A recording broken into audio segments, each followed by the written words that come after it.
Operation Jamii has been formed because we found that immediately after the elections were declared, Kenyans were divided between Kenya Kwanza and Azimio, and there was no other way to look at it.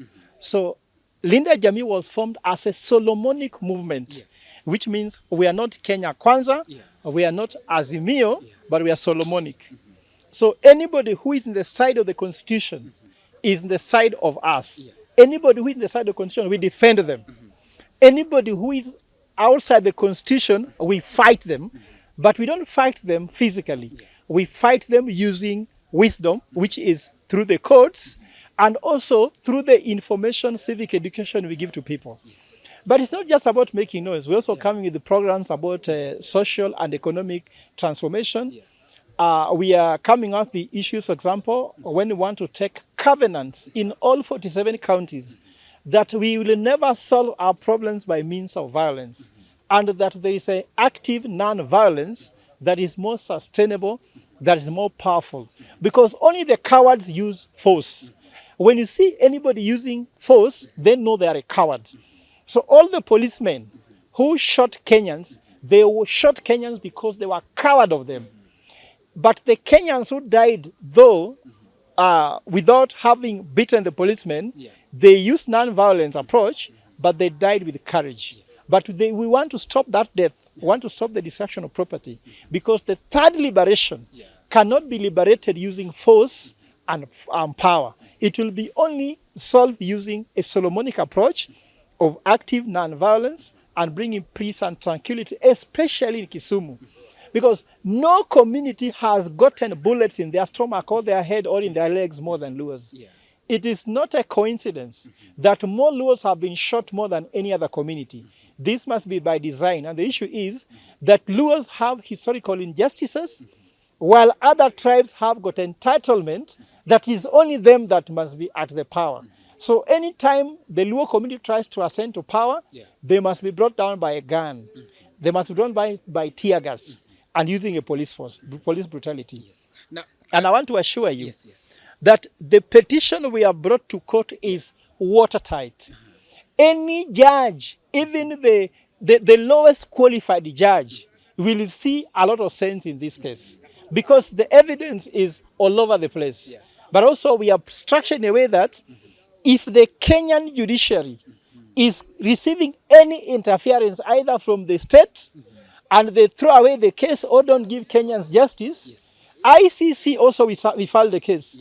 So if the ICC discovers that Kenyan judiciary cannot give Kenyans justice, ICC will come for the Inspector General, will come for Minister for Interior, Kindiki, will come for the President, will come for the Deputy President and Leader of Majority, because they have congratulated the police for having done a good job. And for us, a good job means killing Kenyans recklessly with police brutality. And now you advocating for justice for the Luo nation. Now, does it mean it is only for the Luo, or it cuts across the 47 counties or other communities? Actually, the petition is all victims, but why are we in Kisumu? This is the epicenter.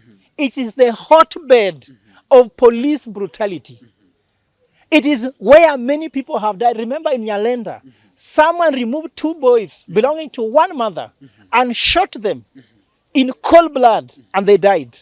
It didn't happen in Rift Valley. Why should I file the case in Eldoret?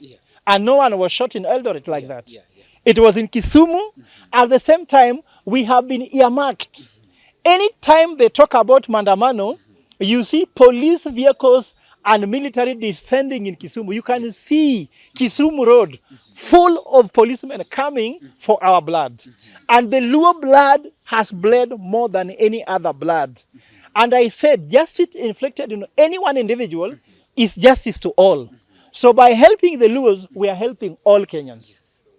Now, thank you so much, Prof. Now, what might be, just in a brief, the kind of justice you need to be done to these? You know, there are those who are killed, maimed, and they have been buried. What kind of justice do you want to be done to them? Of course, first, there are some justice that you cannot restore. You can't restore life. Exactly. But the justice that when the court pronounces on what cannot be done to a Kenyan will prevent other people from dying in future. Because if the perpetrators are put to book, it will send a message that you can never ever do that. Remember, if the court declares that the boy who was killed in Nyalenda, the brother, the two boys who were killed in Nyalenda, were shot by the police, and they must be compensated. The court could have actually decided also that there's somebody who shot them. And that somebody will be taken in. So that policeman will be arrested and be taken in. Because you cannot say, so-and-so has been killed, and yet you don't say who was the killer. So it will be a justice that any policeman with a gun in his hand will know that immediately you release that bullet, you will be in cell and you'll be arrested. So it's about restoration of justice to Kenyans. And I can tell the president, I want to address the president directly on this matter. Mr. President, plus your government, stay away from judiciary. Let judiciary independently determine this case to conclusion. Because if you interfere with this case, ICC will know that because of state interference, Kenyans can receive justice, and that's when ICC case, which we file against you, will come for you, your deputy, and your state officials. Okay, yes, thank you. And my good friend, Professor OGOLA, we came to the Kisumu Law Court to present a petition, under the petition which is going to make historic verdict in this country, because the petition is all about the victims of police brutality and justice around them. We believe that the Kenyan government has not done justice to our people, more so during the demonstrations period. The police of this country, they meted different violence on our people, and to an extent that we had several death cases here in Kisumu, Siaya, Homa Bay, and Migori. We saw to it that it is very important that we come forward and speak to the voiceless, and that is why we have managed to secure we have managed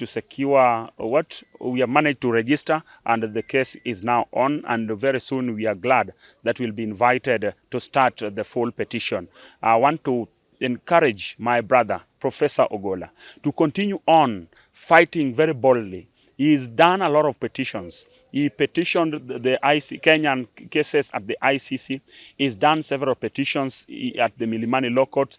He's represented the people in the Ugatuzi cases, and is still championing for a better Kenya and good governance. So that is the main reason to why I joined him in this cause, and I'm very glad that we have succeeded in round one. Round one was to petition, which we have done.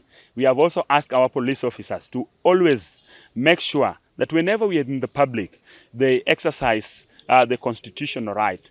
They must know to it that we are their brothers, we are their sisters, and we are also part of them in the society. They should not see us as criminal gangs, to an extent that whenever they see us in the public exercising our democratic right in the public and constitutional right, they see us as criminal gangs and militia men, to a point whereby they bullet us and they beat us, they torture us, and to a point where we die in the hands of the police officers, whom are our employees, because we are the employers and we pay taxes to support their cases. The police are supposed to provide services to our people, not a force. Currently, the Constitution of Kenya says that police is a force, not police is a service.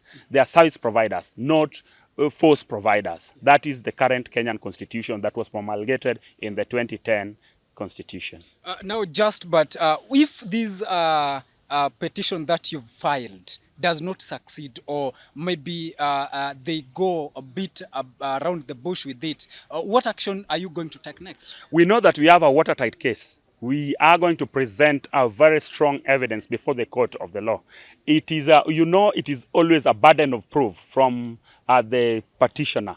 Now, we are going to make sure that the case goes through and the verdict comes out. A very positive verdict that will bring joy to the families that were affected during the demonstrations. That we are very sure.